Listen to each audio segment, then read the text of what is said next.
l'église Sainte-Marie des Anges, alias église du Calvaire, un petit air de mystère. Elle date du XVe siècle, a connu des hauts et des bas, décapitation, salle de cinéma et quand même maison de Jésus. En tout cas, d'effrayantes gargouilles éloignent toujours le malin.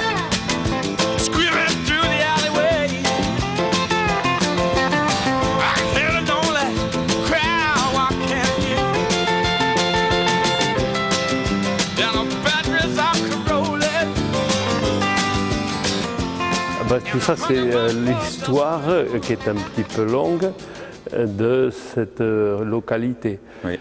Donc au XVe siècle, les moines religieux franciscains, qu'on appelait les Récollets, ont construit un monastère donc, à la sortie sud de la ville.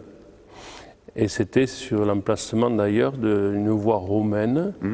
Et l'entrée de la ville, donc, c'était le chemin du Ferretra et la rue Achille-Viadieu, et on arrivait ainsi jusqu'à la porte narbonnaise. Alors, donc, au XVe siècle, ces religieux franciscains ont construit ici un monastère.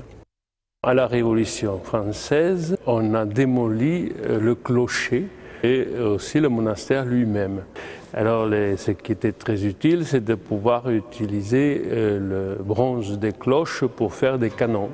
Mais c'était un lieu de culte quand même qui s'est maintenu.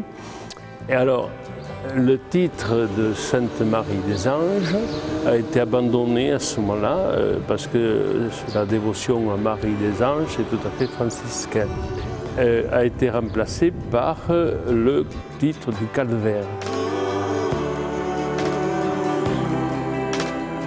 Au XIXe siècle, Griffoul d'Orval, qui a sculpté bon nombre d'œuvres pour Toulouse, et donc que nous rencontrons assez souvent dans cette émission, Griffoul d'Orval donc a fait sortir de la pierre cette superbe mise au tombeau, longtemps cachée dans les réserves du musée des Augustins, aujourd'hui en pleine lumière.